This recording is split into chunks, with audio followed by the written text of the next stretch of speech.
That's one thing when Mike sends me stuff for the SharePoint.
Hello, coaches.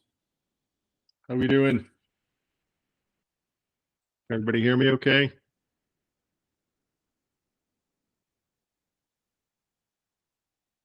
Great. Just gonna wait around a few minutes to see if some more coaches show up. We had quite a few people sign up and register for all 9 courses, so we're not sure how people are going to shake out, if everyone's going to come to all of them or people are going to get come to the ones they like to see. But thank you all for coming. Just going to kind of give it another minute or so here. So, hello, Bradley.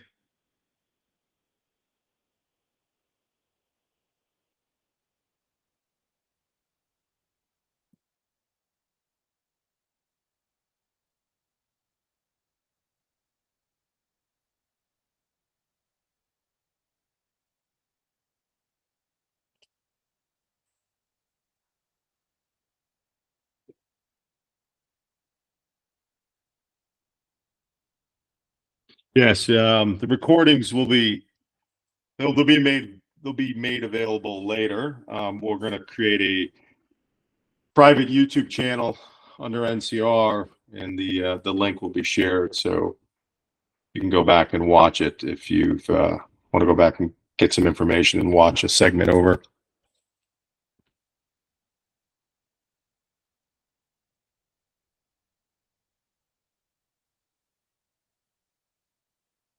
Okay. All right, so I'm going to share my screen here. Just let me know if you can see it once I put it up here. I have a PowerPoint presentation.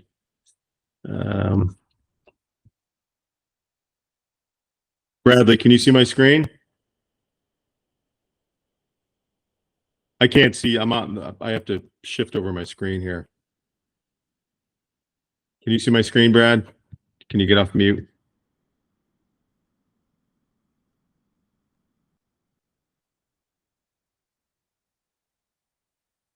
Everybody good? Okay. Awesome. Thanks.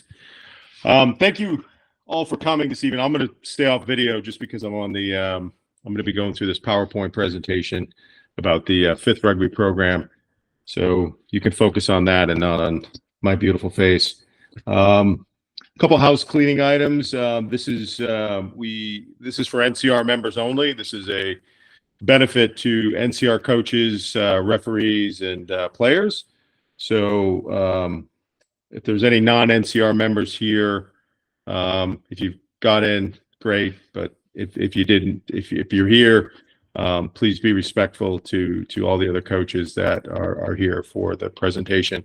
If you have any questions, I'm going to have to shift back and forth between the presentation and the screen because I can't currently see if anyone's raising their hand. I can only see what's on my screen. So if there's somebody's raising their hands, I may have to flip back and forth between the screens to know if somebody has a question. But just hold all questions until I'm able to come back to the screen, and I'll try to break down some questions in between segments as I go along. So just hold your questions as you go. The call is being recorded, so if you miss something, there'll be a link that will go out probably at the end of the week, I would think, and then we will share that with the group that is registered for the course here. So, okay. So without further ado, I'm going to get going here because we've got about 90 minutes, and I took a 4-hour coaching course that I had given many years ago and consolidated it down to 90 minutes. So we're going to have to kind of move through it real quick, but it's just a general overview of the fifth rugby coaching program that I created back in 2014 and 15. Okay. So the fifth presenters and schedules, you can see all that online. I am the first presenter. Brian Shear from the rugby site. He's the fitness coach there. We'll be there. Daryl Suasua and Nigel Owens. You can find the schedule online where you're registered, so you can poke in and out to see which ones you want to attend. Hopefully, you attend them all. But overall, it's going to be a pretty cool course. There's going to be a lot of things that some of you may already know and may not know. Well, for many, this might be just a lot of new information, and I hope you guys get the most out of it and you learn something, take something away, even if you don't use the whole kind of program. If you take bits and pieces of it away and it helps you out with your coaching and your team and your players, that's all we're looking for here. Okay. So some of you may know me, some of you may not know me. I'm Jeremy Treece. I'm the Chief Executive Officer of National Collegiate Rugby. A little bit about my background as a player. I started playing at North Adams State College back in the 90s as a club player. And when I attended Franciscan University and played there as well, I was a referee in the Allegheny Rugby Union and New England Rugby Referee Society. I was head coach of Franciscan University, Kearsarge High School, Plymouth State College, New England College, and University of New Hampshire. A few of my highlights: I founded 2 collegiate varsity programs. I started the Franciscan University program in 2000 and started reconstituted the New England College program in 2011, it was dormant for 10 years.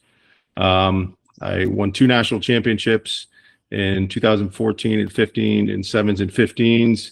I was inducted into the Franciscan Hall of Fame in 2014. I was the former CEO and co-founder of the American Rugby Coaches Association alongside former All Black captain Tana Umanger and Auckland Blues player Leo Lafayette. I was high performance director for National Small College Rugby Organization, and now I am the CEO of NCR.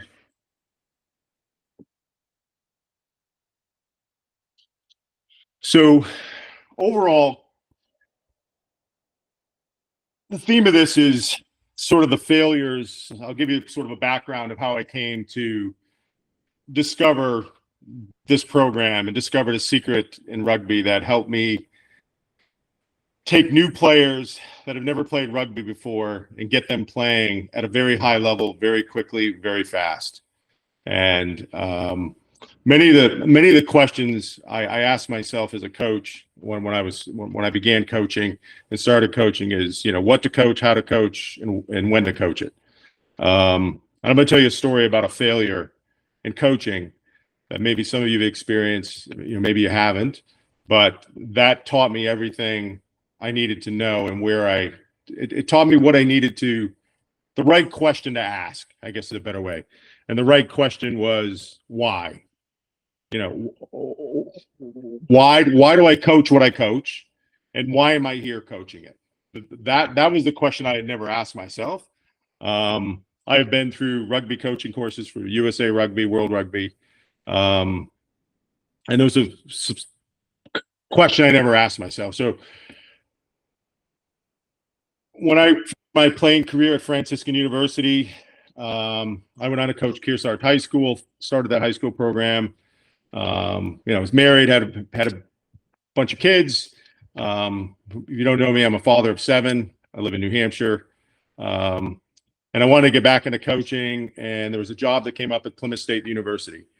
So going up to Plymouth State University in 2008, I went up there with a big chip on my shoulder, thinking I was the man, and I could coach. Went into that program, first day of practice, and I blew the whole thing up. I mean, I came in there, on fire, with the players, intense. And I wound up getting into a altercation, just not a physical altercation, but just, with the captain of the team who was yelling at me, and I yelled back, and then I suspended him for a week.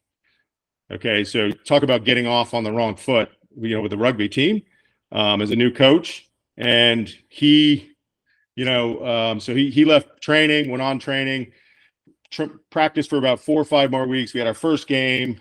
We lost our first game, and, I kept butting heads with the players just, I can't figure out why I can't get them to do what do what I'm asking them to do what they want. They're showing up late. They're They're coming in, they're just doing whatever they want. And I went to the team and I say, listen, hey, this isn't working out for you. This isn't working out for me. Why don't you guys have a team meeting? And if you guys don't want me to stay as your coach, I won't. So they had a team meeting, and I said, hey, coach, no hard feelings. We don't want you to coach. I'm like, great, I'm gone.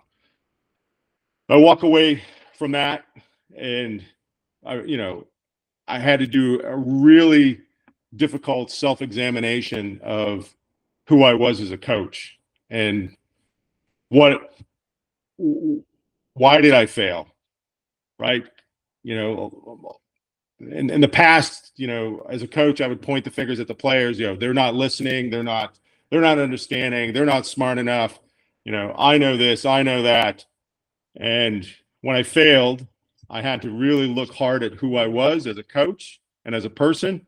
And I had to ask myself, a lot of questions and be very self-reflective. And then 3 years later, an opportunity popped up at New England College. I met the athletic director, and by accident, I run a business, and I was doing an estimate at her house, and she said she was the athletic director at New England College. I talked to her about rugby. She says, "Oh, we want a rugby program." And I said, "Oh, really? Yeah, it'd be great." She goes, "Do you want to coach?" I said, "Yeah, I'd love to. It's 20 minutes from my house. It's down the road." Yeah, she says, "You're hired. Here's $500." And I went into that program with a totally different attitude, much more toned down. Met with the players. Started the program. Got off on the right foot, and we were kind of a new club within New England Rugby Football Union, but we didn't have a schedule. We were just this sort of probationary club that we were struggling to find games. Right. We wound up playing 2 or 3 games. Then we played 4 games that fall. Mildly successful. Players that had never played before. I mean, everybody on the team except for one player had any rugby experience. The other one played at a local high school in New Hampshire. We get out there. We're just having fun. We're having a great time. Wound up playing in the spring. Very, mildly successful. We won a game, lost a bunch. And I had some good athletes, and I couldn't figure out. I said, why is what I'm doing not working? I said, we got the athletes. Yeah, they don't have a lot of playing experience, but we're playing on a lot of other teams that don't have a lot of playing experience. How can I better coach and get the players to understand how to play the game was basically the question I kept asking myself. And the main question I started asking myself is why am I coaching what I'm coaching? Right. And I went back and I looked at my USA Rugby, level 200 coaching notes, and I realized I wasn't coaching. I was just repeating what someone had told me to coach through a coaching course, and I didn't really understand why I was coaching it. So I threw the whole thing in the trash, and I sat over the summer and I said, if I was building a coaching model from scratch, how would I do it? How would I coach new players? And that's where I kind of developed the fifth rugby coaching program, and it's evolved over time. How it started on day one isn't how it started, isn't where I ended up, 3-4 years later. I kept adding to it and doing more things. But overnight, from that previous year, with basically the same players the following year, I got a couple of new additions. I had a player from New Zealand that came in and played. We had some other players, not rugby players, but players from around the school, lacrosse player, and some other players that came in, to join the team. And we had about 20 or so players, probably went up at like 23, by season's end. And we went from never playing rugby before, the year before, to being the #1 small college team in the country. We were ranked #1 at the end of November. and beating the defending national championship in the Northeast Regional Championship, Salve Regina, in November of 2012. So if you look at the screen, you can see this picture, the 2011 picture. That's a picture of the team I played with. This guy in the middle, Anthony, was the only player that had any experience playing rugby at all. Everyone else up here came from multiple backgrounds. Some have never even played a sport. This big guy in the middle, Big Mike, had never even played organized sports. There were football players, basketball players, lacrosse players, from all backgrounds. And that's the team down bottom, holding up the trophy in the Northeast Regional Championship. So when that had happened, I realized I had something. I continued to develop it, and I founded the American Rugby Coaches Association because I wanted to share it. I said, this is something that I think is valuable for American rugby coaches. I've discovered something that's it's a cheat code. It's a cheat code to getting rugby players that have never played rugby, and even those that have played rugby, all working together in concert to be successful. So I've had this, and I've had it on a shelf, and I thought it'd be a good idea to dust it off and bring it out and share it with the rest of the rugby community. And again, you can take what you want from it, and if you like pieces of it, take it. If you don't like pieces of it, don't use it. But I think it's a really, really good program. I've shared it with coaches from overseas. I'm not sure if Daryl's on the call, but Daryl Suasua, who's one of our presenters, two-time World Cup champion coach. He's the director of rugby education for New Zealand. Lee Smith and Tana and Leo and a lot of those other people. My peers and Leo, who's actually used it up at Colby College. I don't know if he's on the call tonight, but he used it, and some other coaches have used it around the country and had success at it. One of them is Gregory the Great Academy down in Pennsylvania. I mean, the coach down there, Garrett Van Beek, uses my scripting and mapping system, and he's won multiple Division I state champions down there using this system. So I hope you coaches enjoy it. If there's any questions thus far, I'd be happy to answer any. I know a lot of you just jumped on the call. There's no questions. Like I said, I'm going to pop back and forth, so I can't really see if someone raises their hand. So Brad, if you jump off of mute and tell me, if somebody raises their hand, that'd be great. Okay. So some of the challenges we face in the United States, coaching challenges, obviously 70% of our players are new to the game. A lot of coaches have trouble bringing structure, to their coaching efforts. So the fifth rugby program is a roadmap to help you organize and guide your coaching efforts.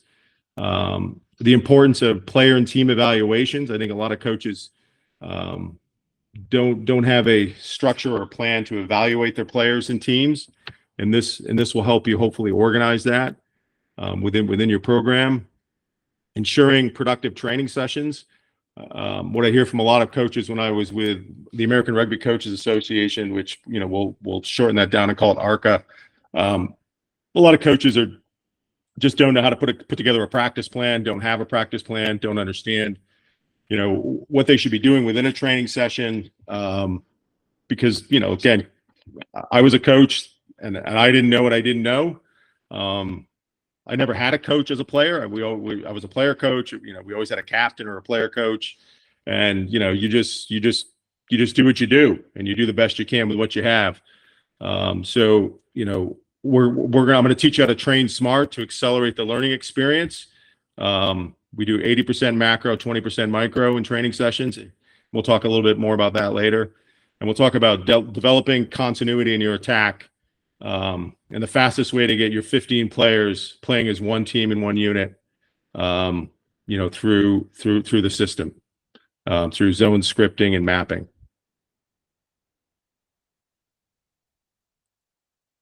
So we're going to cover 5 topics tonight. Again, we're going to skim over. This is probably a 4-hour presentation overall. We're going to skim through it. and we're going to touch on the other ones later. Daryl will touch on zone attack and zone defense. So we're going to talk about the 10,000 hour rule, bringing structure to your coaching efforts, the importance of player and team evaluation, ensuring productive training sessions, and developing better continuity in your attack.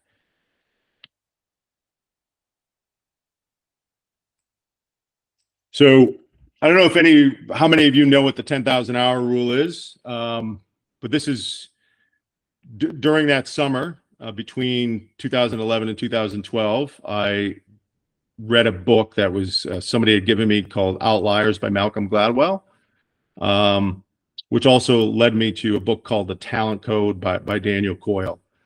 And both of those books touch on how people learn, and how, musicians learn, mathematicians, science, sports athletes. Talks a lot about neurology and how the brain learns something new. And the most important thing is learn something new. Because if we go back, remember 70% of all players start playing in college. They've never touched a rugby ball till they got to college, or in college. And the Talent Code and Outliers are two books that I highly recommend you read if you're a rugby coach. It'll kind of give you a new perspective. Because if you don't know how a player or a person will pick up a skill, and how long it actually takes for that skill to develop, then you will. I know I was struggling with it. I didn't realize, that it takes that long. I mean, in reality, you think it in your head, but it really takes about 10,000 hours to become an expert in anything. And there's a tremendous amount of scientific study behind that in both of these books. I don't want to get into too much of the science, but I would encourage you to read the book and understand that whenever you learn a new skill or learn something new, pick up a ball, new sport, new language, that circuit gets created in your brain, right? It's a circuit that gets that connects in your neurological brain. And the more you do that new skill or that new language or that new instrument, your brain wraps that circuit in something called myelin, and the myelon's an insulator. And the more you do it, the more it wraps. And the more it wraps, the faster you get at it, and the better at you get at doing something. That's the basic understanding of it. The definition of the 10,000 hour rule is the key to achieving true expertise in any skill is simply a matter of practicing, albeit in the correct way, for at least 10,000 hours. That was Malcolm Gladwell's theory, and it was proven by some backed up by some neurologist, Daniel Levin. There were some Olympic coaches that worked with some scientists about it. There's a lot of research been done on it. Some of the most famous examples of it is, everybody knows who the Beatles are. When the Beatles hit the U.S., somewhere in the 60s, way before my time, they spent from 1960 to 1964, and if you read the Outliers, there's a big chapter on it. They spent 8 hours a day every single day in Hamburg, Germany. They performed 1,200 shows over those 4 years, and when they became so polished and so good, by the time they went back to England and they hit the United States, they were almost perfect. A lot of people don't know that story. They think just the Beatles, a bunch of guys that got together, and were just happened to be good. They practice for so long to get to be as good as they are as musicians and performers. And there are a lot of sports examples, with that. You look at Larry Bird, Michael Jordan, Wayne Gretzky. There's a story about Wayne Gretzky in the book Outliers. And Daniel Coyle, one of his famous quotes is, "There's no substitution for attentive repetition." And we're going to talk about attentive repetition later, when I talk to you about a training sessions, in your practices, and how I outline my sessions and how I saw the best results. And I'll tell you, it's the transformation is phenomenal. From when you understand this that one basic fundamental principle. Any questions?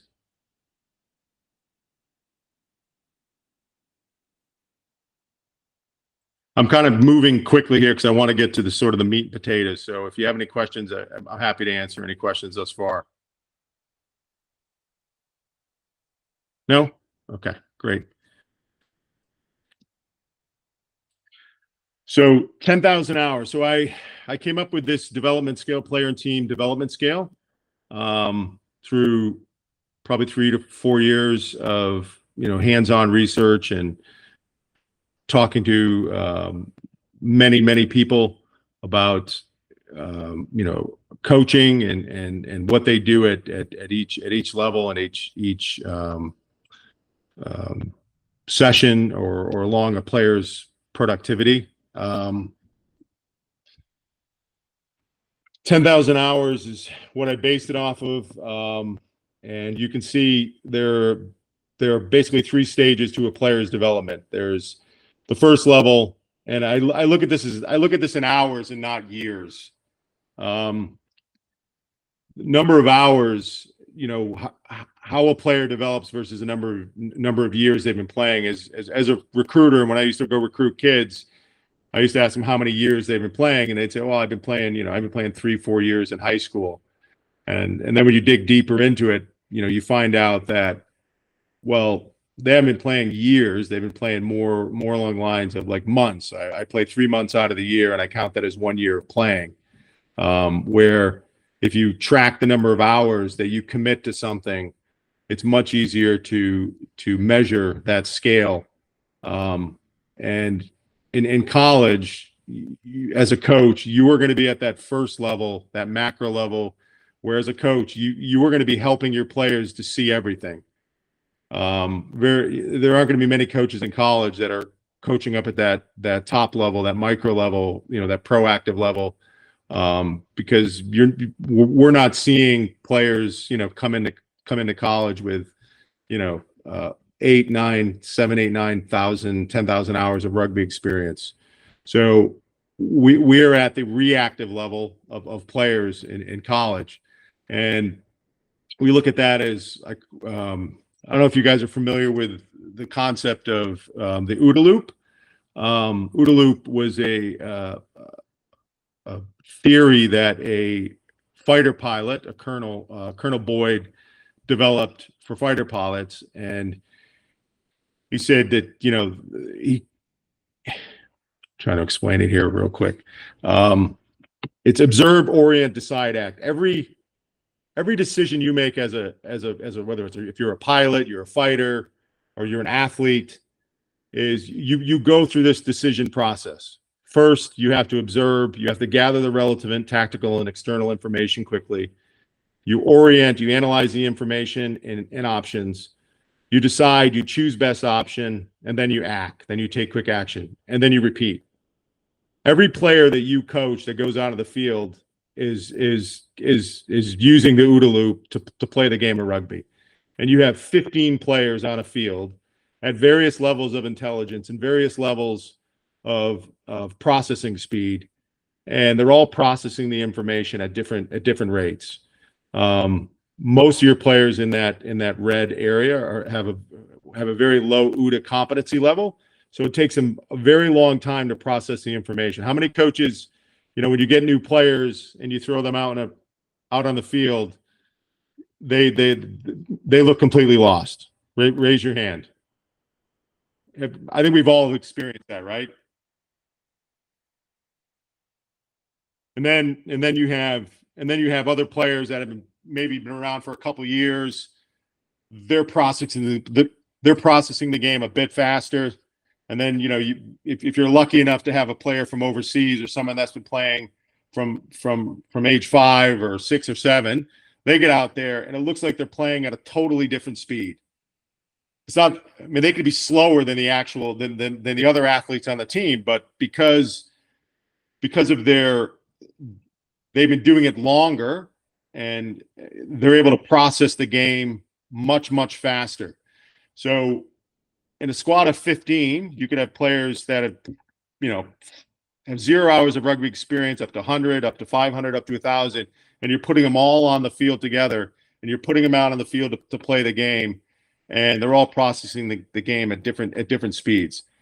That's why when I started coaching, when I was at New England College, and I sort of understood this, it became clear that there was that you're sitting there as a coach, and you can see it because you've been playing for 5, 10, 15 years. You can see it, and you start basically you're like a PlayStation coach. That's who I used to be. I used to be the coach on the sidelines that yells at the players, go here, go there, get back, do this, do that, because you're watching them and they're freezing in real time because they're trying to process the information, but they can't. They just don't. They haven't been doing it long enough to actually know what the right decision is, or it just take them longer to get to those conclusions. Does that make sense? Hey, Jeremy, we got a quick question from Andre. Yep. Is it in Oh, the no, chat? sorry. Brad? It stayed raised. Hey, go ahead. Oh, I guess they might not have a question. Hand was up. All good. Okay, good. So what I discovered, right, and I think all of you coaches are probably in the same boat if you're coaching in college, and you should be if you're on this call, is you've got a lot of players that have various levels of intelligence and competence of the game, and they're all out there basically trying to play the game at all different rates of speed. It's like a processor, right? You've got some are Texas Instruments 1977, some are Nintendo 1988. If you're lucky enough, you've got a 2024 Mac out there, processing the speed of great. But that doesn't help you as a coach, because if they're all playing at different speeds, then you're not going to have very good results. And I realized this very, very, very early on, and we'll get into how to fix that and how to get everyone up to a certain level of speed that they're working together as one unit, and you really don't have that problem anymore. Does that make sense? And by the way, it takes to get to 10,000 hours, it would take a player 2 hours per day for 14 years. So if you do the math, you look at players that start playing any sport, whether it's rugby, basketball, or stuff, they start playing at 5, 6, 7 years old. And a lot of them turn professional at 18, 19, 20, because they've been playing, watching, the game for 14, 15 years since they were a child. And, most of those kids that are proficient in sports, at least when you talk about rugby, and I've talked to both Leo and Tana about this, is, like they grew up in that rugby culture, and that's all they did. At recess, they were playing rugby. They were watching rugby, on the weekends. They were playing on rugby teams. They were, they would go out and pass the ball with their dad or do something. So they were always gaining these hours and hours and hours and hours of rugby experience, and through the repetition and the repetition and the repetition. And by the time they get to 18, 19, or 20, if they have you can have 10,000 hours and not be a professional. You still got to have other intangibles. You got to be athletic. You have to be strong. You have to be fast. But, if you have all that and you have the experience, and you can see, that's how you get to those, those players from overseas, when they come over here, they're just so much better, faster. They process the game much better. And just for a little anecdote here. So back in 2014, does everybody remember when New Zealand came to Chicago to play the All Blacks? And I think we lost, it was like 77 to 10, 9, 77. We lost by a lot. I was talking to the high performance director for USA Rugby at the time, Alex Magleby, and I was asking Alex about it, and he just said it's simple. He says the All Blacks are covering 80 meters a minute. The USA is covering 40. He says they're playing twice as fast as us. I mean, how do you compete and how can you beat somebody who's covering twice as many meters a minute than you are? And why do they do that? Because they process the game faster and they're playing at a faster speed than we are. You know, we have some decent players out there. There wasn't, you know, I mean, there were some players that have played, but when you're playing as a unit and you're playing and you can be proactive and you can see 4 or 5 moves ahead of you, and that's a proactive rugby means is think of it like a master chess player. They've seen these pictures so many times that they know what's going to happen, and they're moving. They don't even know they're doing it, and they're moving before the other team can react. And the old saying goes, is action beats reaction. If I'm moving before you, I'm going to beat you. So our players are in that reactive zone where they're processing the game very slow, and they're having to make those decisions. And that's one of the reasons why, as you know, we're failing as a rugby nation. We have tremendous athletes, but our reactive time and our processing speed is much slower. Does that make sense? I'm sure some of you guys already know this. I might be repeating myself, and some of you have probably already discovered this. And like, yeah, Jeremy, I understand. We're very slow, and we're very slow at processing. But I just need you to understand the foundation of why we're going to do what we're going to do later on. Any questions?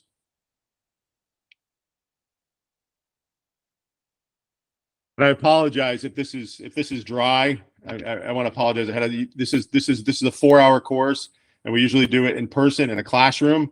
And there's a lot of interactive stuff that goes on within this. And we're doing it over Zoom, and I'm consolidating it all. So my apologies if this, you know, if it's a bit dry.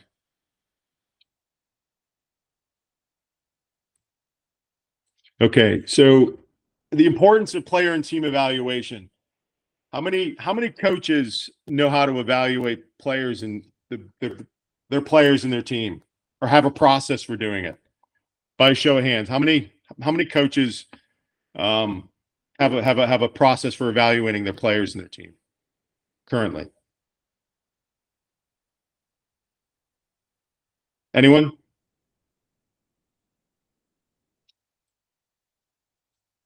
Glenn Jensen? Yes, sir. Yep, you got your hand up?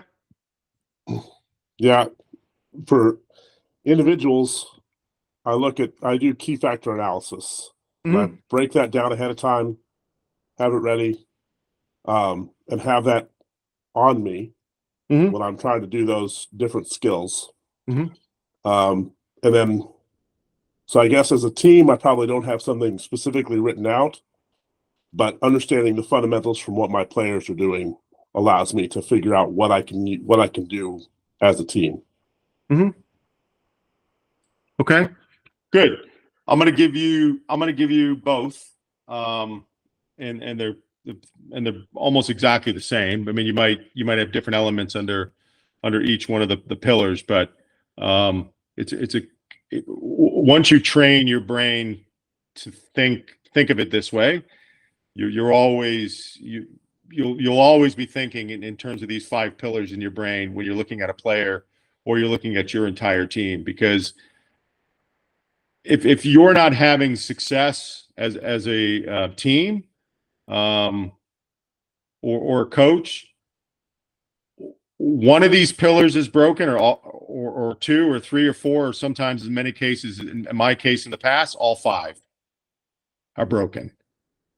And this will hopefully help you as a coach to be able to organize your evaluation process of your players and your team going forward. Because at the end of the day, if you don't know what's broken, you can't fix it. And I've been in that position where I didn't have a process for doing it, and I would show up to training and you just throw something against the wall and hope it works. And I've been in that position before, and you're really gambling. And so I hope I hope this sort of helps you guys lay it out. So the fifth program is built off of 5 coaching, sort of I call them pillars. Each one of these is, you can break down into smaller pillars, but the fitness, intellect, fundamentals, teamwork, and heart. So we're going to go through each one of those pillars, just touch on a few things, and hopefully, you will begin to use these for, to help evaluate, your players and your team. So the first one is obviously fitness, and you could make the argument that the fitness portion of your team is probably the most important pillar of them all, because you could have really smart players, you could have skilled players, your culture could be good, you could have highly motivated players, but if they're not fit, if that engine isn't running and it's not properly calibrated, you're not going to be able to do anything. You're going to have very limited success. So when I was coaching, we broke it down into we had 5 sort of smaller pillars underneath, and we would evaluate the strength of the players in the weight room, speed and agility, obviously cardio. We had a strength and conditioning coach at one point at NEC, so we would go a little deeper into nutrition, and then obviously player wellness, injury prevention, and things like that. At minimum, as a coach, if you have limited resources and limited time, you have to test cardio and conditioning, because as Jack Clark says, why guess when you could know? Most coaches, in my experience that when I've gone around the country and done these clinics and been in on practices, one of the first questions I ask coaches is, how fit is your team? And they're like, I don't know. Pretty fit. They can run. I said, do you test? They're like, nope. I'm like, well, then how do you know they're fit? Right. So a very simple test you can run is a Bronco. How many people are familiar with the Bronco test? This is an international standard that's used around the world. So you just get out in the field, you set some cones up at 20 meters, 40 meters, and 60 meters. So if you have a properly lined rugby field, your first 10-meter line and your second 10-meter line, up after the center, after the 50-meter line, are your 40 and your 60, and then just walk 2 meters in from the 22, put some cones down. And the players do that 5 times. They go 20 and back, 40 and back, 60 and back. You do that 5 times, and then you just get your stopwatch. And as the players go out, as they come through on their 5th one, they just say, I'm done. You give them the time, and then if you have an assistant coach with you, you just write the numbers down. And we did a lot of testing with this. And when I was with the American Rugby Coaches Association, and we came up with these fitness standards for college rugby in the U.S. By position. So can everyone see the screen here? I can zoom in a little bit if you want, or you can zoom in. I can't zoom in on the presentation, but so if you're number 1 through 5, so basically you're tight 5. If your tight 5 is between 5 minutes and 5:09, that's a good standard. Your 6 through 10, 4:49 to 4:59 is good. 11 through 15 is 4:40 to 4:55. If your whole starting 15 is within that range, you're probably in the top 5% of rugby teams in the country. Would probably be my guess. To give you an idea, we did in 2019. I took a New England All-Star team to Texas for the NSCRO All-Star competition. I went to the first training session, and the first thing we did was run a Bronco, because the first question I asked all the players that showed up for the tryout and for the team is, how many guys are in shape and how many are fit, and everyone raised their hand. Everyone said, "Yep, I'm fit, coach. I'm fit. Yep, we're playing 7s, we're playing 15s." I said, "Okay, we're gonna do a quick Bronco test, and and numbers don't lie, and we're gonna find out who's fit and who's not." And only one player got under 5 minutes in the whole team, and he was a soccer player, and he had never played rugby before, and his time was 4 minutes and 30 seconds on the Bronco. Everyone else was over 5 minutes, and I said, "Hey, guys, the numbers don't lie. You're not fit.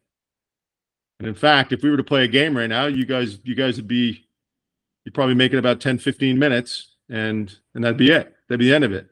Maybe not even 10, because you wouldn't be able to run the system that I run and keep up with it over 10 minutes, because you have to be conditioned. You have to be well conditioned, because it's very fast, it's very quick, and we're always moving and we never stop.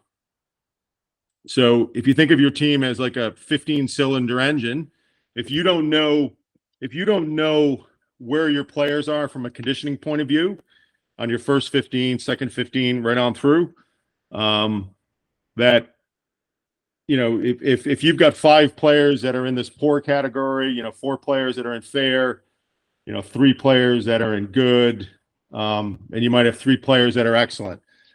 Hey, Jeremy. First 10 minutes of the game. Yep. Hey, sorry, don't want to interrupt. We'll just answer Jason's before Seth, before we give you a chance. But Jason's asking how often you're testing: monthly, every other week, once a week. Yeah, so we test. So in New England, so the first test that we run would be the first day of training, just to get a baseline. So we would do all our testing the first week. So the mornings would all be testing. So we would do conditioning. We would do the Bronco test. We would do the 300-meter shuttle. We would do a left test. We would do a 20-yard dash, 40-yard dash. I wanted to know everything. I'm a numbers guy, so I wanted numbers on everybody. I wanted all my players to know where they were on the on the fitness schedule, and I'll show you a little bit later of how that works out, because we had a whole system set up where the players were competing against each other all year long, and for top score, and they were very competitive, and we'd offer perks and prizes and stuff, for players and the like. And then we would do a mid-season test, like in the middle of the season, because we wanted to compare it, so let's say 6 weeks later, we would do one, and then we would do one at the end of the season, because we were trying to collect data, and our strength and conditioning coach was trying to collect data, based on, from day 1 to day 95.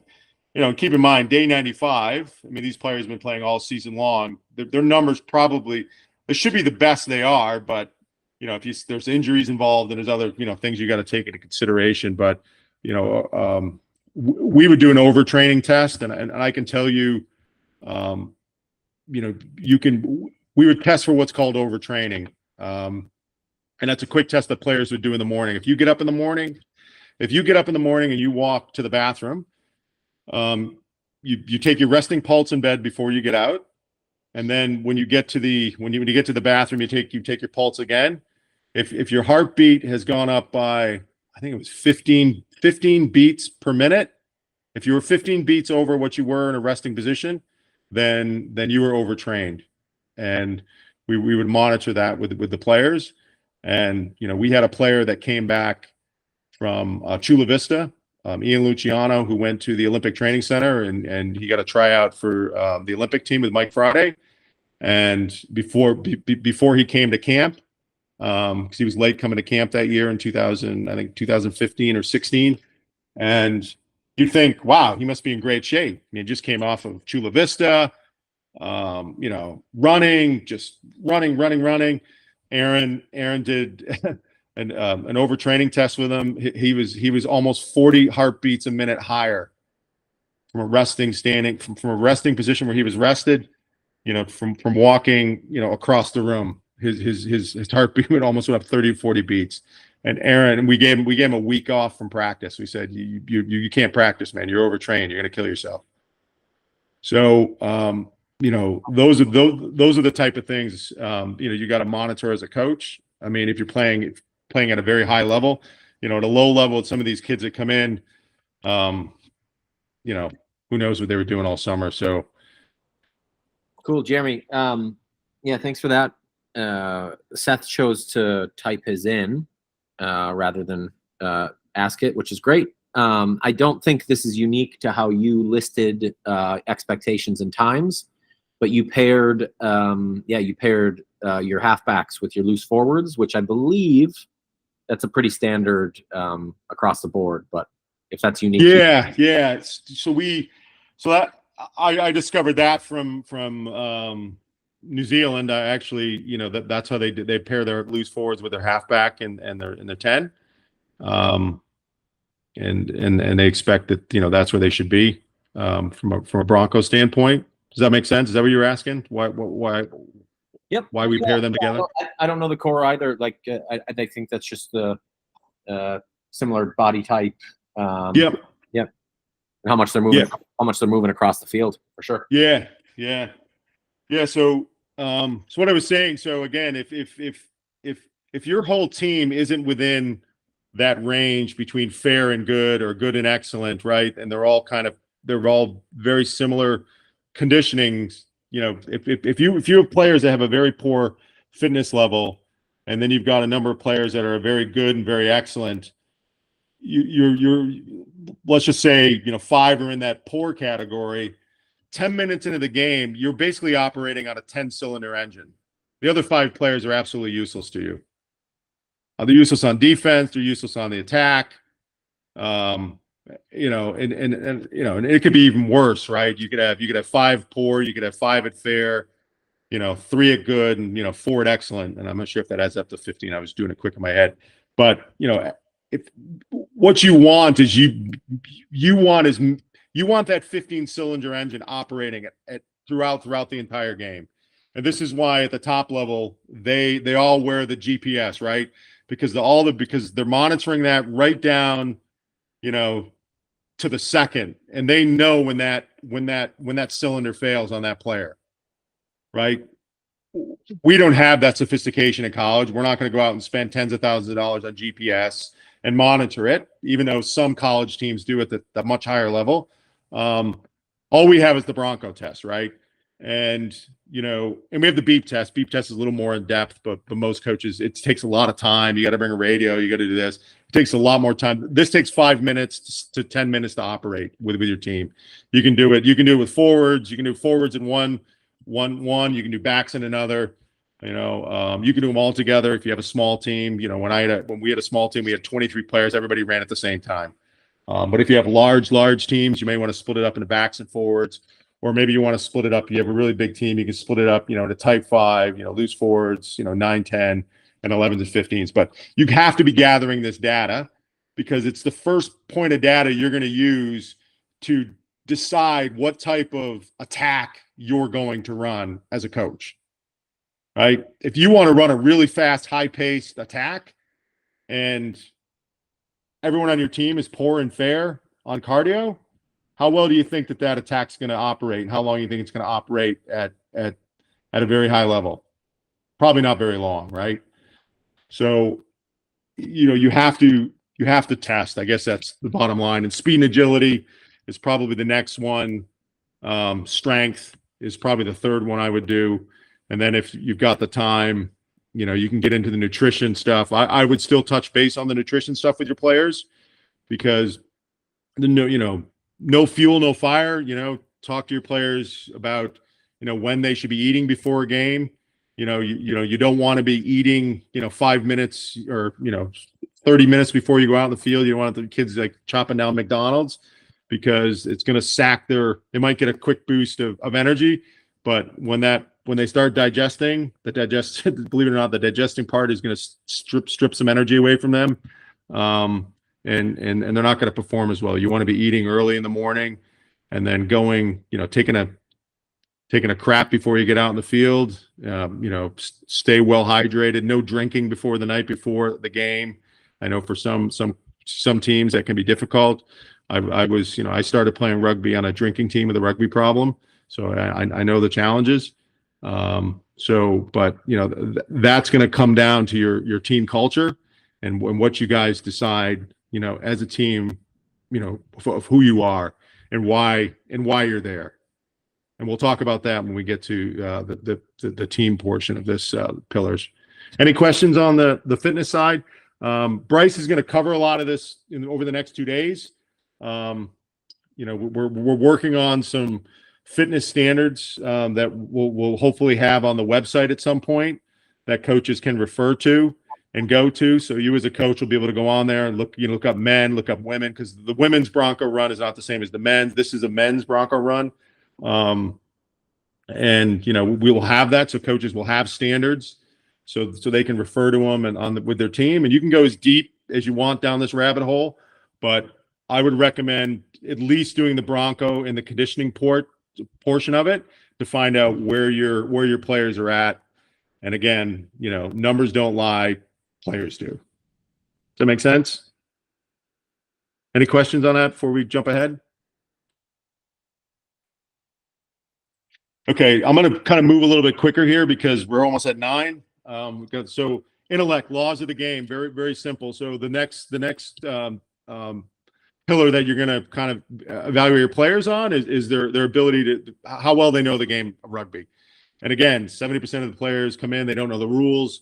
A couple tricks you can do is the first thing we used to do with our players in 2012 is every player had to go take the law exam on the World Rugby website. It's free of charge. They just sign up, give their email. They go through it. You can see it right here. I just took a screenshot of it today because I was in there. It's just a basic law test, and you're not allowed to move ahead unless you answer all the questions right. So you answer the questions, the 5 questions, 4 questions, whatever it is on the page. You hit submit. It'll tell you which answers are wrong, which answers are right, and then you have to go back and correct them if it's wrong. If you get through the whole thing, I didn't do it today. The way it used to be is it would print you out a certificate. All the players would have to turn in a certificate in order to train at their first practice. And then later on, we would have all our captains. A few years later, our captains would all have to take a level 1 referee course because you want your players, especially your captains, because your captains are the ones that are always chirping or talking with the referees. That if they've taken a level 1 referee course, they will have more empathy and be able to relate to referees more than the captain who thinks who's been playing for 2 weeks, who thinks he knows everything. Does that make sense? And the rugby matrix, is sort of your rugby intellects. It's understanding tactics and strategy. You're always, you're having conversations with your players. You're talking to your players about the game. You're watching them how they perform in the field in both proactive and reactive games. That you have at practice, and you're seeing them make decisions. Did they make the right decision? Why did they make that decision? And you're constantly evaluating, the intellectual portion of your players and your team as a whole unit. Does that make sense? Okay. Individual skills. So fundamentals, this obviously speaks for itself. We look at individual skills and technical mini unit skills. So the individual skills are exactly what you think they are: passing, kicking, rucking, all the individual skills that involve in rugby. Technical mini unit skills are obviously scrums, lineouts, things like that. It pertains mostly to the forwards. And a lot of these, the rugby site is a very helpful site that you can, if you're a coach and you're looking for some drills, if you've narrowed it down and said, hey, my team cannot ruck to save their life. From a team point of view, this is our biggest weakness, and this is what we're going to work on this week. But I don't know the first thing about what drill or what thing I should be using. I would advise you to get a subscription to the rugby site, which as a member of NCR, you're going to be able to get a discount for that membership, and you can go on there. You can watch these videos, learn from these coaches overseas, and it is a very helpful tool for you to pick up any drills or skills that you need to get to improve your players' abilities. Okay. Next thing is your teamwork, right? This is, some would argue this might be more important than heart than fitness, but your team culture. So we would talk a lot about preparation, preparing for games with our players. Our team culture was the most important thing. Leadership, we emphasize, everyone's a leader, and obviously our communication was both on and off the field, from our players to our coaches, to myself.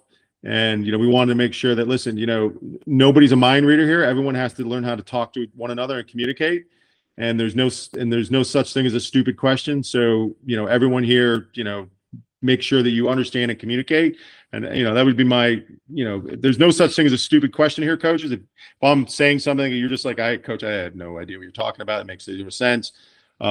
Please ask, because we're over these 9 weeks, you're going to, if you're here at every course, you're going to get a lot of information, and ask questions.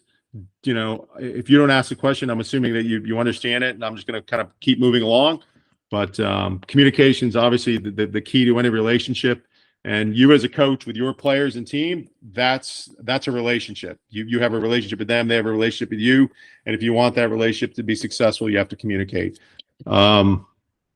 Okay. And, I just threw this up here. The All Blacks have, their first 15 principles, they live by on their team and their program. You can find it online.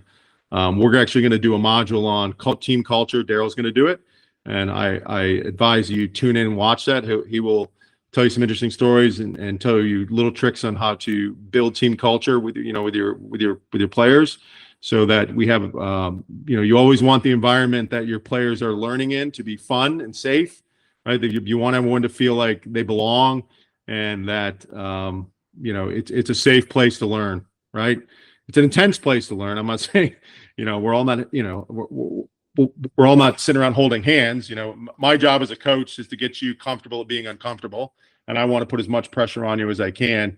So in training, so when you get to the game, nothing phases you. Okay. The fifth pillar, purpose, goal setting, perseverance, work rate, toughness, and grit. So, we've all got that player that no matter what happens, nothing phases him. He get bump, black eye, broken nose, broken finger, shoulder. He psychologically, you can't break him. Your team, your overall team grit. How do they work under pressure? Do they function well under pressure? Do they collapse? What happens when they're behind? I mean, you're always constantly evaluating, how your overall team performs in those areas, and also the individual players.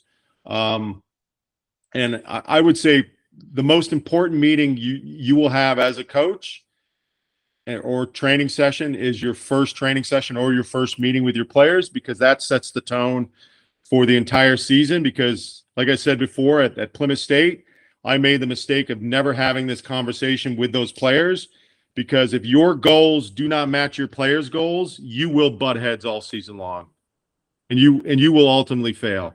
So the goal that we had when at New England College, we had our first meeting, and when in 2012, that's 2011, I learned that. I went in there, I said, guys, what do you want to do this season? And they said, we want to win a national championship, coach. And I said, oh yeah? I said, do you know what that takes?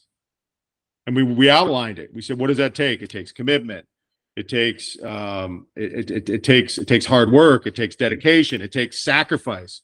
Are you guys willing to sacrifice the time it takes to win a national championship? Yes. Through it. And then when we walked out of that room, we said, now we're all going to be, so now we have accountability. Now I can hold my team accountable. They can hold me accountable. If I'm not showing up, I can hold them accountable. If they're not showing up, they can hold me accountable. If I'm not working hard, I can hold them accountable. If they're not working hard, the players can hold themselves accountable.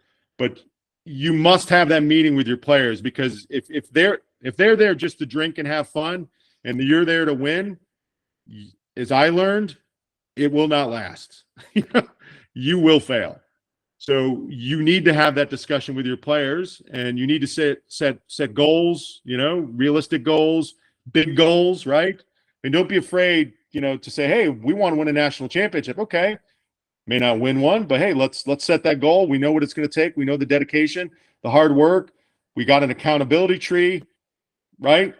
If the players show up, hey coach, we're just here to have fun. We're going to show up when we want to show up, and we're going to go drinking on Friday night, and some of us may not show up on Saturday morning, and you as a coach accept that, then it just is what it is. I began to interview my teams, after that, and that I was going to go coach. I said, I have 3 rules: no drinking on Friday. You show up, you work hard, and when you're here, you just work your ass off. If you can do those 3 things, I'll be your coach, right? So as long as those conversations happen and that communication happens as a coach between you and your players, everyone will get along just fine. But if there's any disagreement between what they want and what you want, it's a recipe for destruction. Does that make sense? Any questions on that? And I know we're blowing through this, guys, and I apologize that like I said, we spend a lot of time on a lot of these pillars in a longer format, but I just want to get through this. Any other questions? Comments? Okay. So this was a sample evaluation spreadsheet that I was telling you about that I had. So I had one of these. I had one of these on every single player. Just basic stuff on here: name, nationality, position, weight, all this stuff. GPA. I wanted to know what their GPA was. I had strengths, weaknesses. I had their fitness scores. Everyone got a score. Everyone got a copy of their own sheet. This wasn't secret for me. We had a score sheet that was public, and the players' overall rating was listed along with their individual scores for fitness, intellect, heart. They break down through the evaluation. The players loved it because I don't know, back in that time, Madden was, everybody called it their Madden score. Who had the highest fitness score. Speed, agility, all that stuff. And then we'd have their work-ons, how many hours of rugby experience, we would estimate. And then we just give some notes to them, hey, lay off the Mountain Dew and the pizza, things like that. But there was always this level, again, it comes back to the communication, with your players. You're constantly evaluating, you're constantly talking to them, you're constantly in that position where you're trying, your job is to help them become a better person and a better rugby player. And I say better person first, because if you get the better person right, then the rugby's going to come, right? As you're taking these young adults and you're turning them into adults, productive people in society, and a lot of the lessons that they learn on the rugby field, they will carry over into their jobs, their relationships, in the future. And if they succeed in that, you've won as a coach, in my opinion.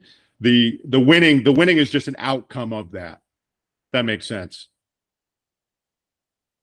Does that make sense? Any questions?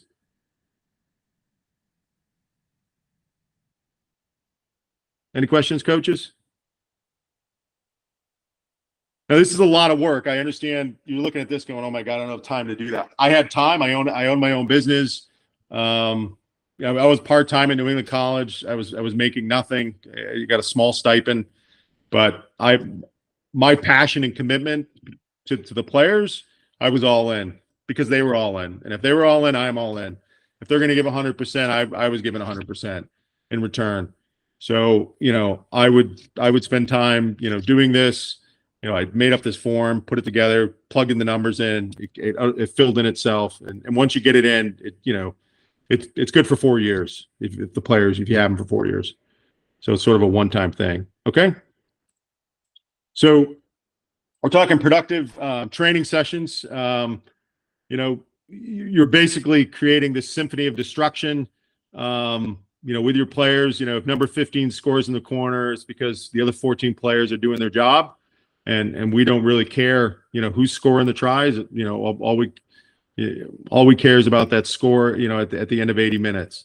And if you think about your players, your players, I don't know if there's any musicians here. I'm a musician. I play guitar. But if you think of your players as sort of an orchestra, and everyone's playing a different instrument, training during the week is sort of your rehearsal for the production and the actual concert on Saturday. I'm trying to give you some relatable terms, but that's how I sort of looked at it. Is you're handing everyone an instrument. You've got the flute, you've got the cello, you've got the drums, you're on the sax, you're on the trumpet, you're on the bass, and they're all playing this stuff. And a lot of them have never played these instruments before, so they're playing them for the first time. And what I used to do as a coach is I'd put on a game. And to relate that to music is, I'd listen to the Boston Symphony Orchestra. Now go play that on Saturday, right? And I made the mistake is, they can hear the music, they can see him play, but there's no way that they're going to go out and perform that way on Saturday. So I said, I asked the question, then what do I do then? Well, then you got to show them the music, because if you don't show them the music, they're never going to be able to play it. And they're never going to be able to play as one unit. So look at my watch. We're at 20 minutes. Okay. So where do we focus our efforts in training sessions? So set pieces are a very small percentage of the game. I don't know if the statistics are still there. I think 10 to 15% maybe set piece, and 80 to 85% is open play. So we do sort of an 80-20 guideline in trainings. We spend 80% of training on our macro team skills and 20% on our micro skills. It's the player's responsibility to work on their own fundamental skills outside of practice. And this is very important, coaches. And I want you to understand this. If you're a basketball coach and your player cannot shoot free throws, you are not going to stop practice and shoot free throws with those players, in a 2-hour training session when you only get those players together for 2 hours, for 3 days a week. You're going to say, if you can't shoot free throws, your butt better be in the gym at 6 a.m. in the morning working on your free throws. So if you can't pass as a player, it's your job. I can show you the fundamentals of how to pass, but if you're not doing those on your own, if you're not doing those individual skills and committing to those on your own, then that's a you problem. That's not a me problem. And you probably find yourself at the bottom of the depth chart. Does that make sense? You're going to work on passing. It's inevitable in practice because you're playing games and you're working on your stuff. Continually emphasize the principles of play. I'm sure a lot of you guys know this. Game possession, go forward, provide support, create continuity. You're sort of looking for those things. When you're analyzing your game film, are we doing these? Are we doing these principles of play while we're playing the game and while we're doing things in training? Creating a playbook for your team is essential, and we'll talk about that in a minute. And always reserve time for what I call reactive rugby, which is not scripting and mapping, but it's basically just playing what's in front of you. And the best game for that is sevens. And we played a ton of sevens during our 15 season in training. And it helped our forwards and our backs and everyone together recognize space, be able to move the ball really quick. Helped with their fitness tremendously. We would change the rules of the game, around to make it more difficult, for the players and put more pressure on them. So developing continuity. 9:14. Sorry, coaches. So the concept of scripting and mapping. How many people have ever heard of scripting or mapping in rugby? Glenn?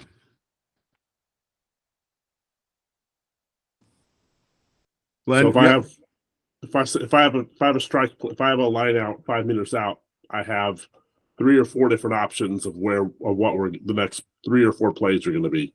The next 1 or 2 plays. Mm-hmm. Mapping is I'm actually going to show them a picture. Someone inserts here. This is how we pick up this defense.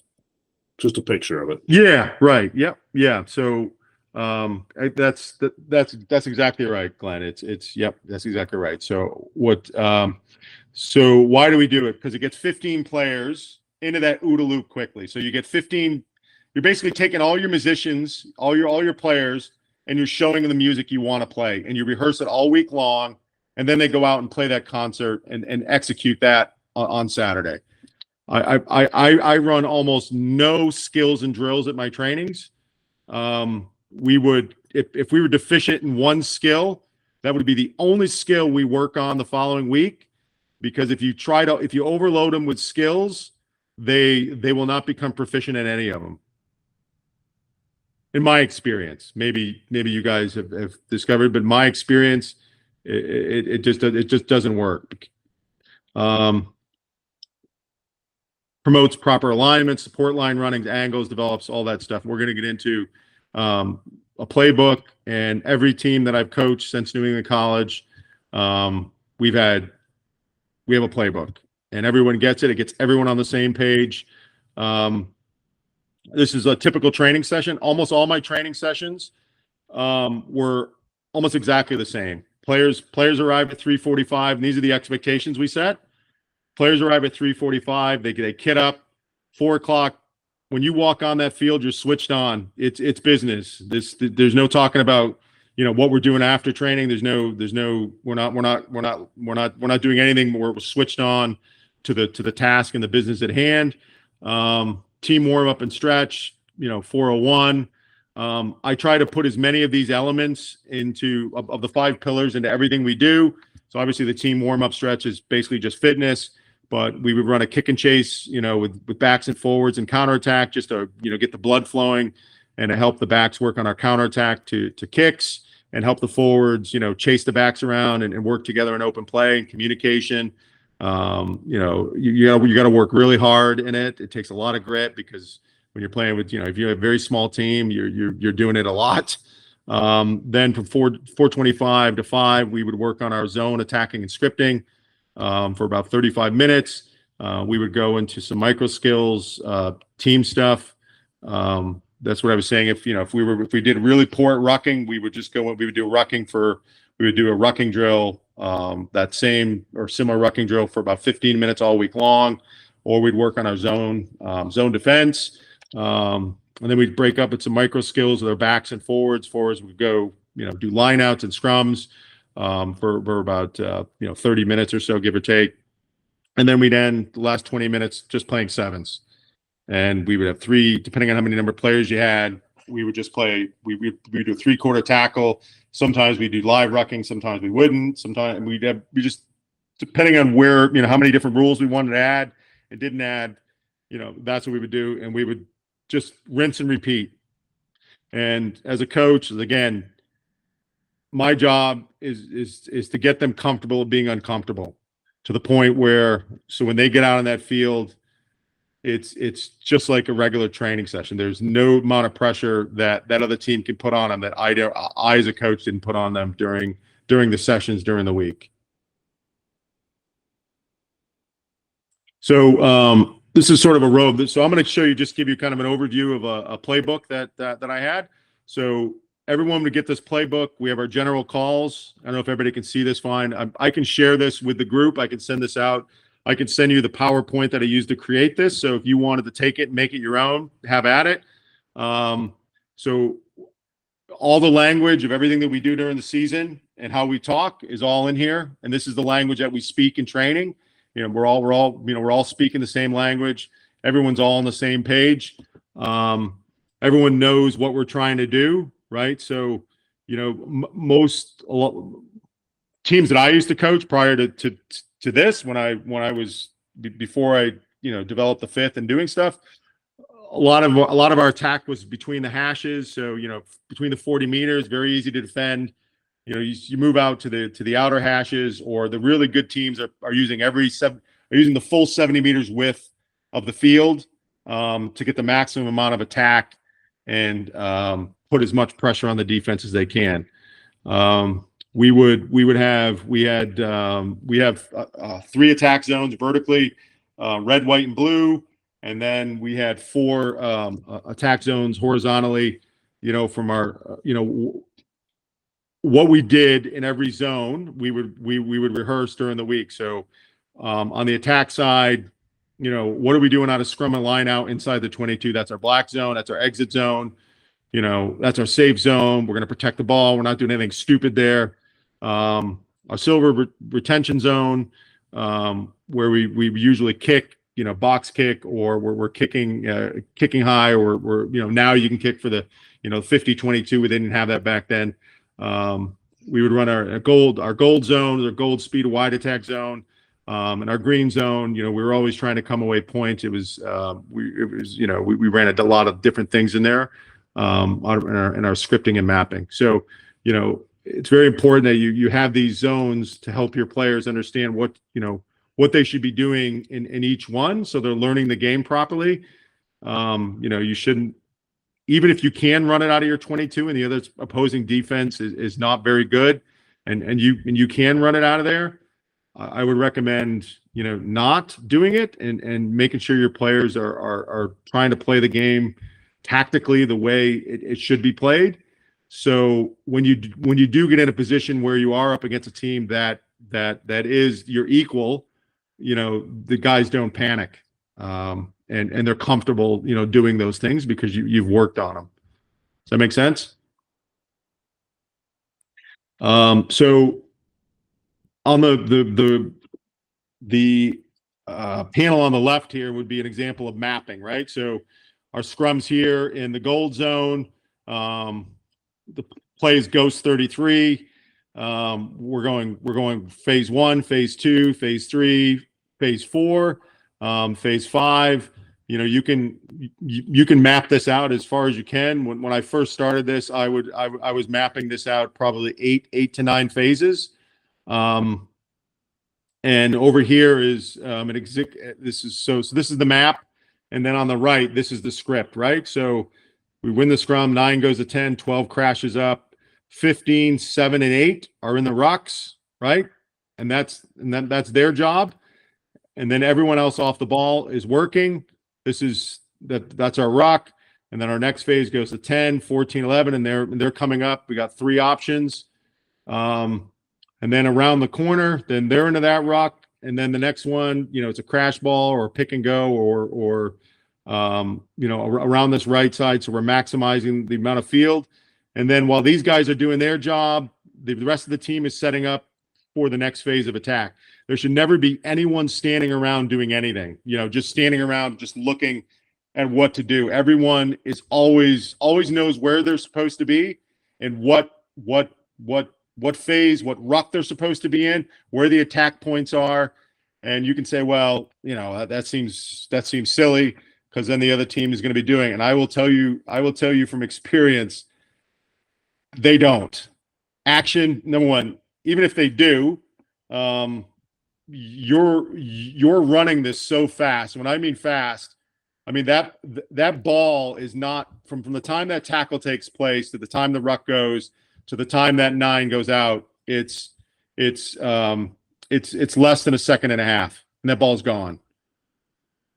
And then you're on to the next attack, and then you're on to the next one, and then you're on to the next one. And because nobody's standing around, everyone's waiting. Like, everybody knows where we're going, and the ball gets recycled so fast and so quick. And we rehearse this all week long, all year long. And because everyone has the playbook, from your number 1 player down to your number 30th player, when that number 30 player comes off the bench, he's not lost, right? Because he's got the playbook. He's doing this in training, during the week. There might be a loss in athletic ability and physicality, but there shouldn't be a big drop off in what that 30th player knows and what the first player knows. If that makes sense. Does that make sense? And if you're catering this, if you're doing your evaluation and you're scripting this out, and I'll show you some other ones. If you're scripting it out right, by 4th or 5th phase, and this is how I would do it, by 4th or 5th phase, most defenses at the Division III level and probably even at the Division II level, have begun to broke down. They're breaking down. They're not being able to keep their shape. And I would always get the ball in my best athlete's hands, fourth, fifth phase, and generally in space on the outside. And we did that our first year at New England College. And my two best players were a lacrosse player and a basketball player / football player. One played outside center, one played wing. The wing scored 30 tries, and the lacrosse player scored 29 that year. Any questions?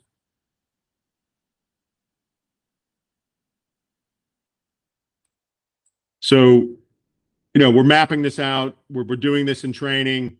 And as a coach, you're watching them do it. You're watching them, basically play the music. Can they play it right? Is the alignment right? Is the timing right? Are we getting there? Are we running hard? Are we running straight? Are we making the right decisions? You're doing this sometimes semi-unopposed to get it going, and then you're adding in defenders, throughout the season. You're working your way up to, hopefully 15 on 15, and you're going through it with usually a half tackle or three-quarter tackle, and you will begin to see results as the more you do it, and the more the players love it. The players that come from football, basketball, hockey, all these other sports that kind of have a lot of structure to them, they take to this like fish, like fish out of water, or fish in water. They love it. And the rugby players, so I had a rugby player from Hamilton, New Zealand in 2012 who came over and went to New England. And his name is AJ, and I said, AJ, what do you think? He goes, so we run this at Hamilton High. He goes, we script everything. You script everything? You guys are from New Zealand. You've been playing since you were 5. He goes, yeah, they don't care. They script everything. So everything you're doing, he goes, we already do. So it's don't be afraid to implement something like this, because you will see success. I guarantee it. If you stick with it and you don't just dabble in it, if you commit to it, you will find success, and you will find your system and what you want to run, whether it's you want to run a 2-4-2, 1-3-3-1, and they got all the formations now. I have scripts for those as well. But you can make this your own based on your own team's evaluation and your own teams. If you're a heavy forward team, your script is not going to look like my script that had really fast backs and we can move the ball, right? And we were a tiny team. We wanted to keep that ball moving all the time. We didn't want to get into mauls. We didn't want to get into slow ball. We just wanted to. We were going to beat you, and we were going to play faster than you, and we were going to challenge you to keep up. Does that make sense?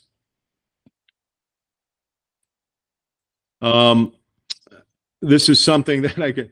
Let's see what time we got. Quick story here. So this little script here I got from Leo Lafayette. I played Leo. Leo's from New Zealand. He was coaching at Colby College. Played him in the New England Championship in 2012. And we were a high-paced, fast team.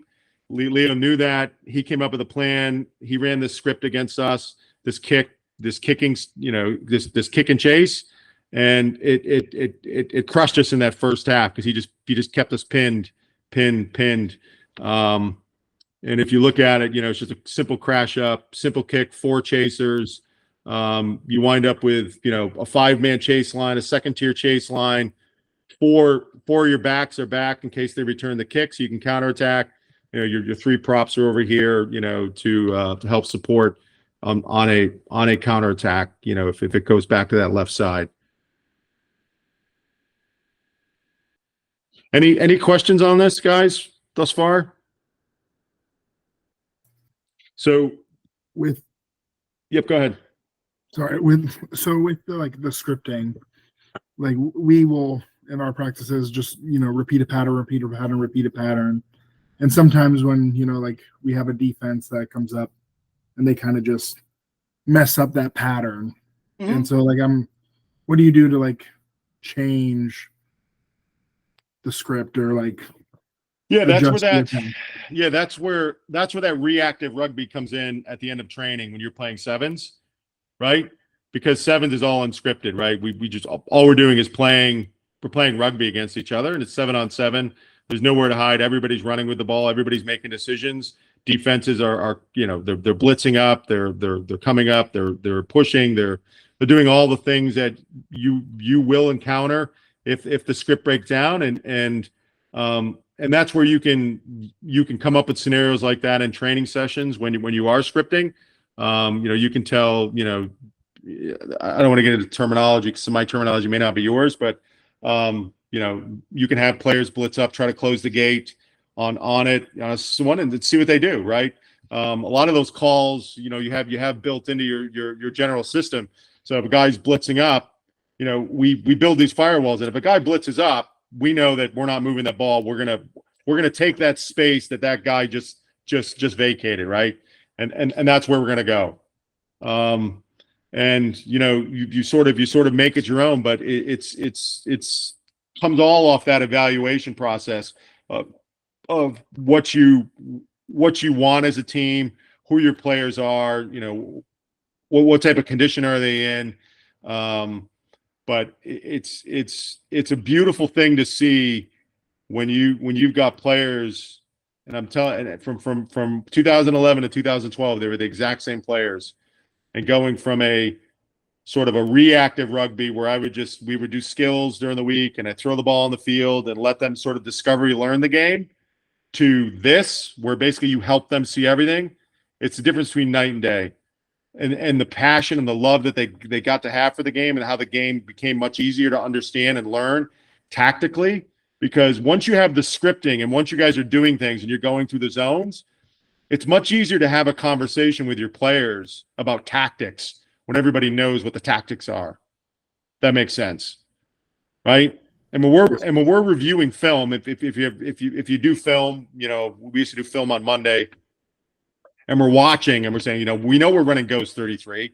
We know we're running, 3-2-1. We know we're doing this. And then we're watching it all unfold and we're saying, okay, guys, where did it all break down? Because we know what we're supposed to be doing. What did the defense break it down, or did we break it down? Why did we turn that ball over? What happened? Well, coach, I was 3 steps behind. I was too slow. I was here. I was supposed to be, I didn't go into contact right. I lost the contact. I went down. I didn't get good placement. I mean, the conversations become much easier rather than me trying to wonder if you understand what I'm talking about. Because I can't yell at a player. I can't be upset with a player that's been playing for 5.5 hours that he didn't do his job right. He doesn't know his job. Yeah, he missed the note. I never gave him the music, right? He doesn't have the music. Of course he missed the note. He didn't have a clue. But by doing it this way, your players will be learning from a proactive and reactive at the same time. You'll be closing that gap twice as fast. And by doing the repetition, right? There's no substitute for attentive repetition. It's attentive repetition. It's not just blind repetition. And it has a purpose. And your players are getting all the skills. They're moving the ball. They're passing. They're going into contact. They're learning how to place the ball. The rucks are happening. You're getting everything you're going to get in any skill, but you're doing it in a rehearsal format. So when your players get out and perform on Saturday, they already know what they're going to do. Because if you've done your job as a coach, you know who you're playing. And we didn't care who we were playing. We ran the same 2 scripts all year long. Because that's all we. I said, well, yeah, but this is what we're going to do, and then we'll build off them. And we were successful. Thank you. Any other questions? Let me see if that's it. Yeah. This is balancing. This is the last. I think this is the last slide here. We want to balance. Scripting with reactive, freestyle play. I play sevens. You can play tens. You want to make sure that you're changing the rules. We always had if you had a line break, there was always a 2-pass rule. You can't score until you pass the ball twice. So that would emphasize players, because one of the first things that happens what's the first thing that happens when a player breaks the line? What do his teammates do? At least what did my guys would always do. Maybe you guys have the same thing, but do you know? Do you have any answers? They watch them. like look at them go, and everybody's like, "Oh crap, I got to run." Right? So when we play sevens, if there was a line break, you had to pass the ball twice, before you could score. So it was always encouraging players you're drilling the front foot, stay on the front foot, keep going forward, don't give up on the play, and they're and they become very comfortable in uncomfortable positions. Does that make sense?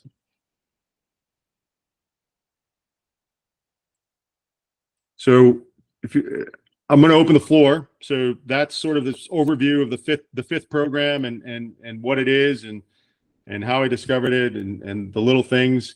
I'm happy to answer any questions, and I'm happy to have you can email me. I'm happy to talk to you guys offline if you had questions going forward. Feel free. My email is jeremy@ncr.rugby. If you say, "Hey, I was in this session tonight, do you have 5 minutes for a call, 10 minutes, something?" I'm more than happy to set up an appointment where we can jump on a call and I can help you. I can mentor you. I can talk to you. I'm here to help, guys. And this is I want to give you this gift. And some of you may say, I'm going to do my own thing, but that's fine. But I wanted to make sure that you guys have the opportunity and the tools, that you need to be successful. And, if try something different. If what you're doing is not working, give this a go. Any questions? Any comments? Come on. There's got to be a question out there.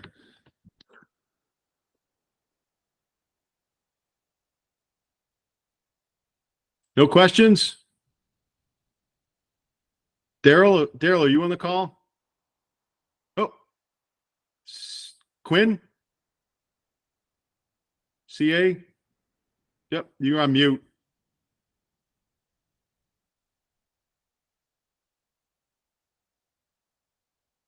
Am I missing some of these questions here? Recording, some of these got here. 9:37. Please share the PowerPoint to this group. I'm going to share the PowerPoint out to probably everyone that's in the group. I'll probably just send it out.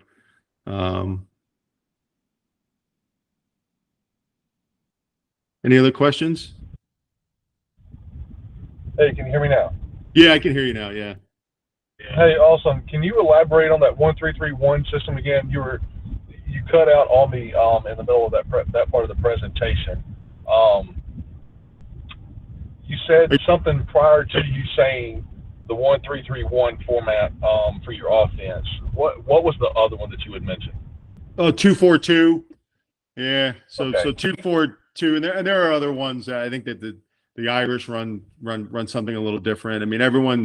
The game's constantly evolving and the attack patterns and formations that the professionals are using. But the 242 was you got two forwards in either 5 meter 15 meter channel on the outside, four forwards in the middle, and then the backs kind of float between.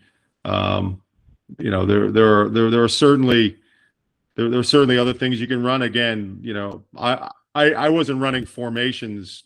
When I was scripting probably till 2000, probably 15, maybe, or 15 or 16. I started running. I think I was running a 242 at University of New Hampshire, or it was 1331. We were running, and we would script everything out, from those formations. Outstanding. Okay, thank you. I appreciate it. Yeah, no problem. Repetition's the key, guys. if you dabble in this, it won't. You probably will not see much success in the scripting and mapping part of it.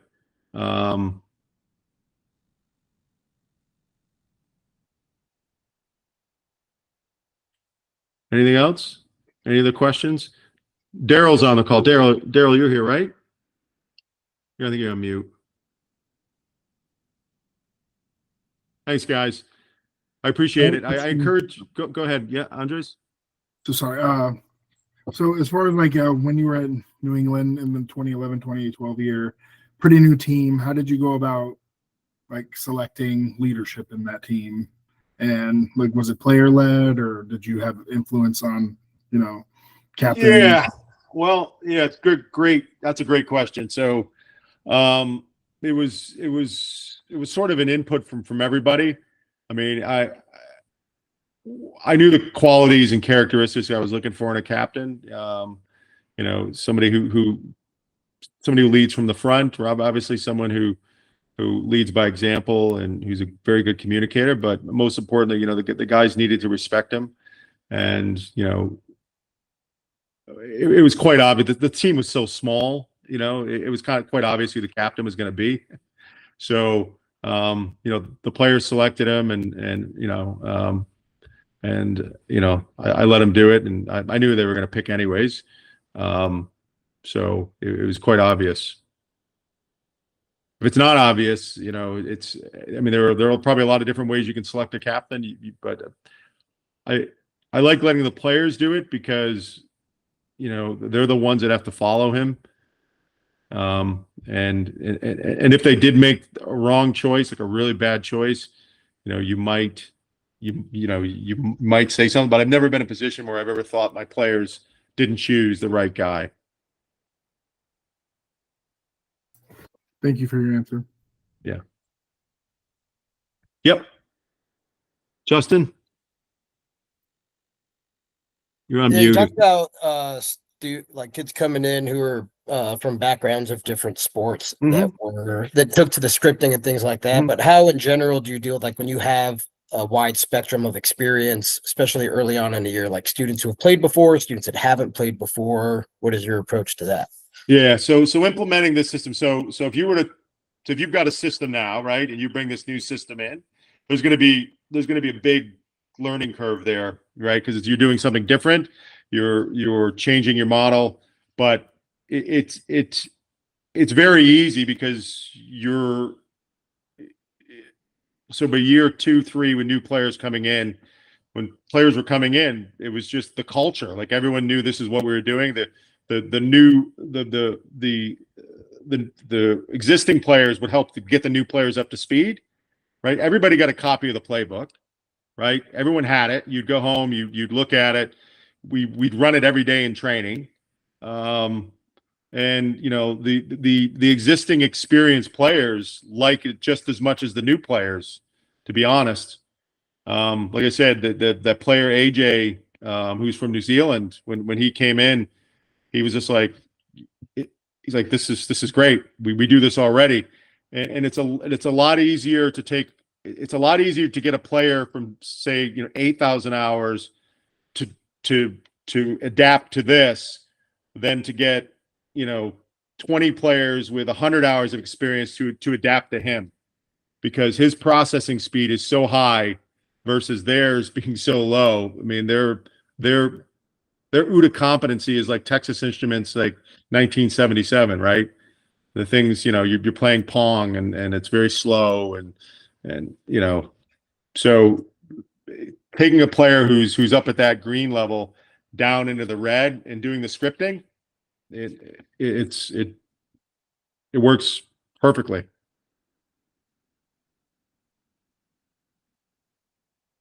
But if you're taking it and implementing it with a new team, and I did it with UNH, when I took over UNH, they hadn't won a game in 2 years, and I put this system into place. We had our culture meeting.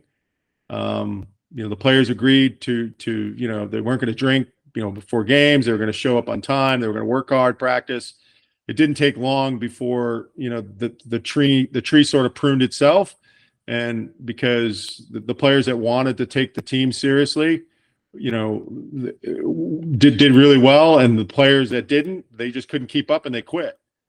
And in 1 year, we went from winning no games. They lost to the University of Vermont the year prior, 66-0, and the following year, when we played them, we lost 47-45 on the last play of the game. So it was, and we'd won. I think we were like 6-4 that year. So it was a big turnaround. We didn't win any championships. We were one play away from going to the national championship in sevens, in the following spring. And the players loved it. Baseball player. We had a kid who was a baseball player. He was probably one of my best players. He was unbelievable. Really physical kid, but he loved it. He was like, "Coach, this is great." He goes, I know where I'm running. I know where I'm going. I don't have to guess. No one's going to yell at me. That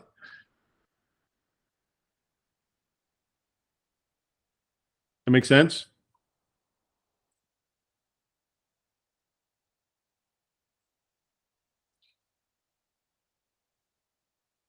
Good. Any other questions?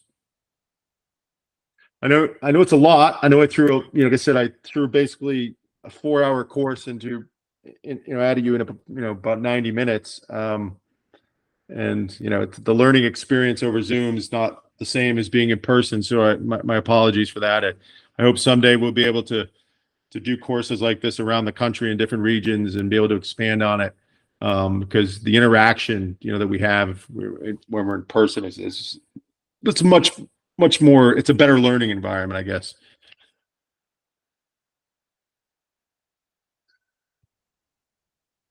And don't hesitate to email me or reach out, and I'll do my best to accommodate you guys throughout the season.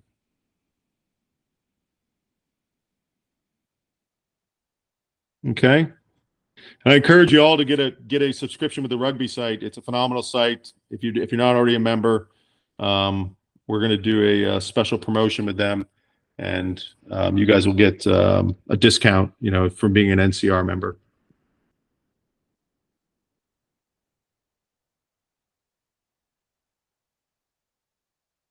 Okay.